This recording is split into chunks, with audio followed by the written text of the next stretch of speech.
Hello everyone, and in today's video I'm going to be showing you how to make a Breyer Western saddle. This video is a little bit long, but I wanted to make sure everything was explained nice and clearly so you would easily be able to follow along. So the things you will need for the Western saddle are some type of fake or real leather, something to write with, something to cut with, some strong glue and some paper, some needle nose pliers, thin cardboard like from a cereal box, a variety of different sizes of jump rings and some paper clips, faux leather cord, or you could just cut some thin strips of your leather material, some paint, plastic wrap, some elastic bands, and optional are some type of small rhinestone or decorative type of bead. So the saddle consists of 5 patterns. These patterns I have made myself, so in the description you will find a link to where you can print these patterns if you would like to print them yourself. You could also try copying them from what's on the screen right now, or if you'd really like me to do an in-depth video of how I make these patterns, I can definitely do one. So the first thing I'm going to do is take pattern piece number 1 and trace it onto a piece of paperboard or like a thin cardboard. Next I'm going to take some plastic wrap and wrap it around my Breyer. Then I'm going to wet the paperboard cutout and then use some elastic bands to hold it in the right shape on my Breyer. Then we're going to let it dry just like this. Next I'm going to take a long strip of my leather and I'm going to roll it into a long tube. We're going to be creating the horn or the pommel of the saddle using this. So you're going to bend it in half like this and glue it into place. Next I'm going to take some of the leftover tube, or you might have to make a new one, and then I'm going to trace around the top on some thin cardboard and then extend it to look like the top of the horn or pommel of the saddle. Then you're going to cut that out and glue it onto some more leather. Then flip it around and glue the other side to some more leather. Then you can glue that to the top of the tube of the leather from before. I also used a brown marker to just touch up the outside. Then you can cut that, leaving a couple, maybe about half a centimeter at the bottom, and then glue that onto the triangular piece we made already. You should have something like this. Now we're going to set that aside. So now you're going to need some jump rings, and you're going to glue some pieces of thinly cut leather onto them. You could also use the faux suede cord at this point. I have 4 made with a large jump ring. I made 2 with smaller jump rings. And then I took 2 more smaller jump rings and then used my pliers to press down one side and turn it into a D-ring. You could just leave them as round jump rings if you'd like, or you could do this to add a bit more detail. So I did that with 2 of them, just like this. And then I just took another strip of leather. I'm using a different color just because of my saddle design, but you can use whichever color you want.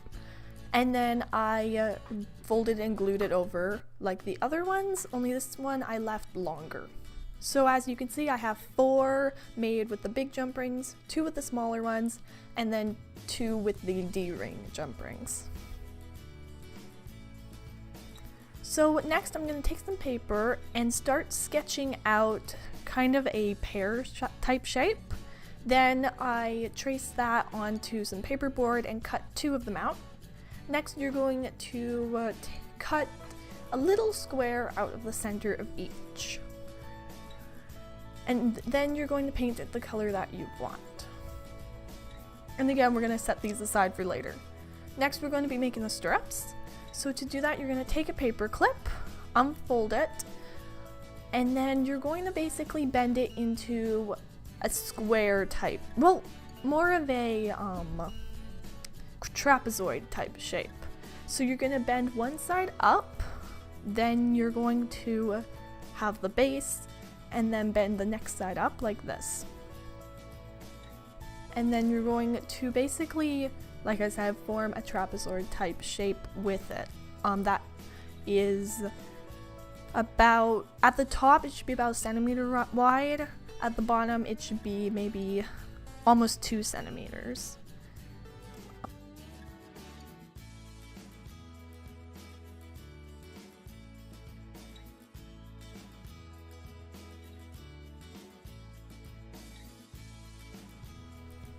So I'm just bending my paper clip with my pliers until it looks like this. Then just cut off the excess and you should have the basic shape of your stirrup, and then you need to make a second one. After that, I took a piece of leather and I wrapped it around the 3 sides that are not the top side of my stirrup, like this. Then you're going to take another strip and just wrap it and loop it around the top. There should be some extra coming off, and you can just cut that, and I like to round it out at the top, and then after that you need to cut a slit in it. So these are what they should look like when they're done, and again you can set these aside for later. Next, I have cut one piece of leather for each of my pattern, the rest of my pattern pieces. So 1 piece of leather for 2, 1 piece for 3, and 1 piece for 4. And then the pieces for 5, make sure to cut 2 because those will be our stirrup pieces. And make sure you cut them as mirror images of each other. 3's piece of leather is darker. Again, that's just the design of my saddle, but you can make them all whatever color you want. Once your seat piece is dry, you can remove it from the horse and it should look something like this. Then you're going to cover it with some leather. Make sure to pull it nice and tight so there aren't any big air pockets or anything. And then you can cut off some of the excess, leaving a little bit so you can fold it over. I like to cut slits all the way around so it's easier to fold each little piece over and glue it to the other side of the seat. Just like this. And then you can glue another piece to the back side just to finish it off. You don't have to glue it to right underneath. And then you're going to glue it to the piece of leather we cut for pattern piece number 2. Just glue kind of a thin strip in the middle because we're going to need to add more things to it later and we don't want to glue everything down. So it should be something like this. How I just really only put a bit of glue in the center just to hold them together, but the 2 side pieces are still not glued. Next, I'm going to take the leather piece for fabric for the pattern piece number 4, and I'm going to glue it the same way, just down the center, so not everything is glued. Just like this. We're going to glue them together later, but first we have to add some more things.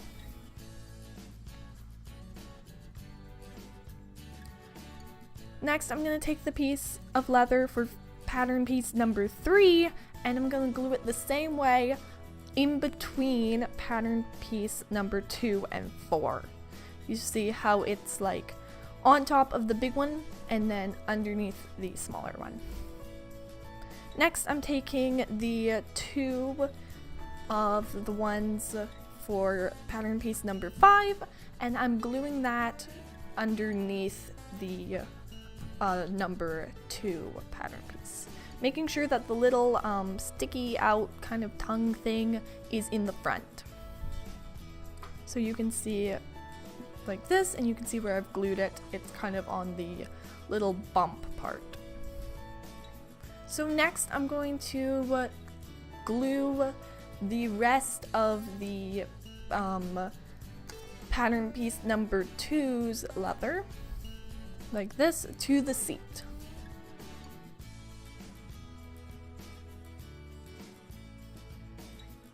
So it should look like this.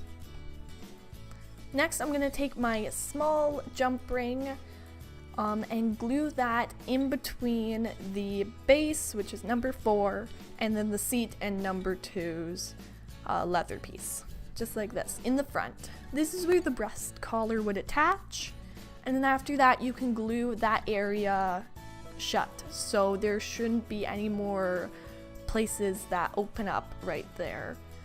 Right underneath the front of the seat and where we put the jump ring.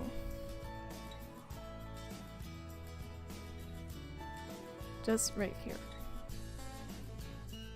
And then make sure to do that for both sides.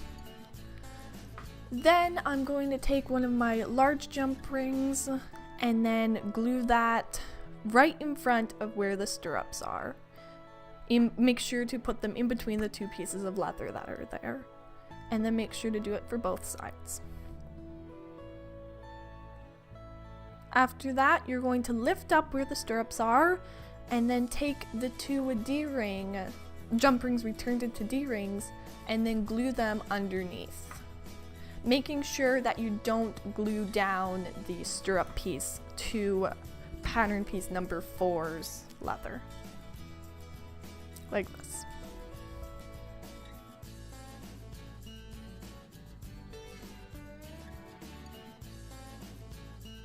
Then you're going to take the last 2, which should be big jump rings, and glue them right in the center of pattern piece number 3. And then after that, you're going to glue everything together except the stirrups. Make sure those still are not glued like down on top of the D-ring. And then it should look like this. Next, I like to personally fold over some of the extra little tongue part at the end of the stirrup pieces, but you don't have to do this. Then you're going to glue a piece of faux leather cord or cut some thin strips of leather, like this.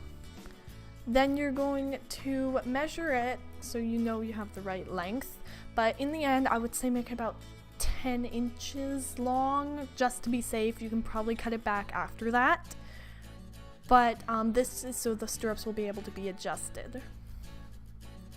Then you're going to slide your stirrup onto this strip of faux leather,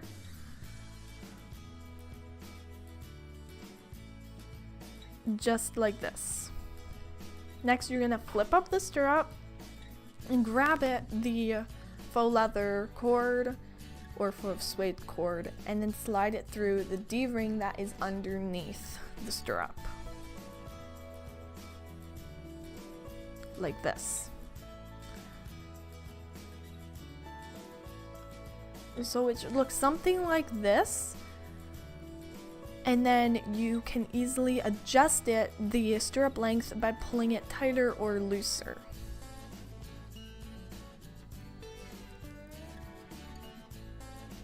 Just like that. And then repeat for the other side. And you can see that they get longer and shorter if you pull on the back leather cord, like this. You can see from underneath.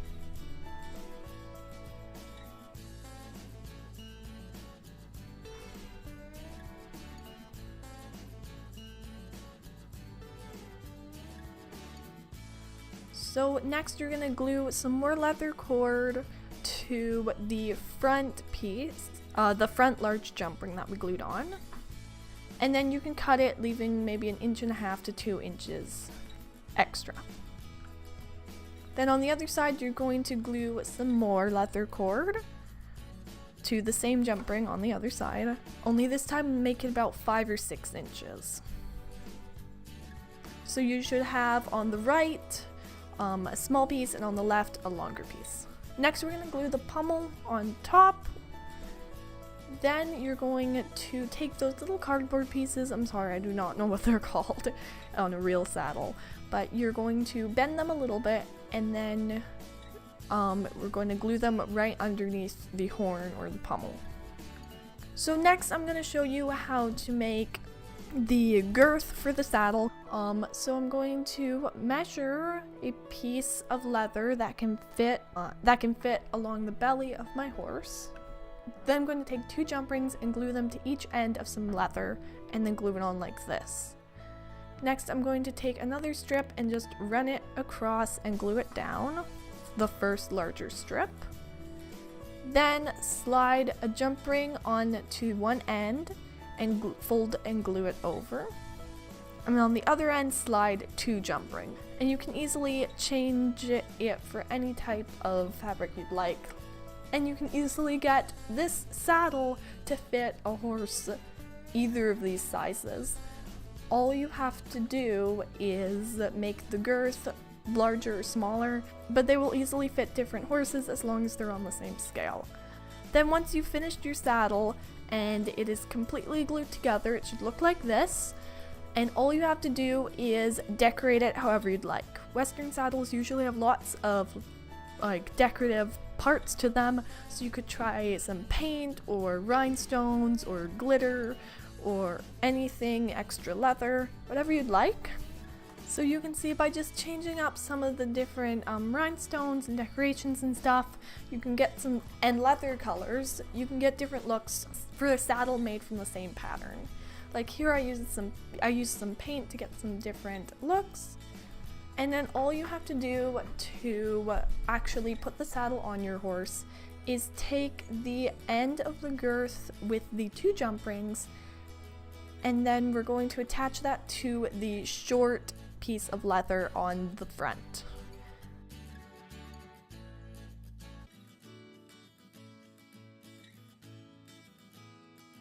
So you just slide it all through just like this. Then for a very simple saddle pad, you can cut a piece of a non-fraying fabric like a fleece or a felt, and you can just add some detail with some paints. Then you just put the saddle pad on your horse, followed by the saddle. Then you can just easily adjust the other side where the girth is attached to your saddle, depending on how wide your horse may be. And then just bring the girth over to the other side and tie and knot it like you would on a real Western saddle. And then you can adjust the stirrups to the length that you need them, and you are done. So I really hope you enjoyed this video, and if you had any ideas for future videos, please feel free to leave a comment.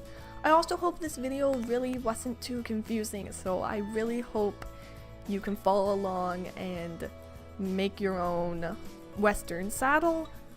And again, in the description you will find a link to where you can print out these patterns. So like I said, I hope you enjoyed this video, and I will see you in the next one. Thanks for watching.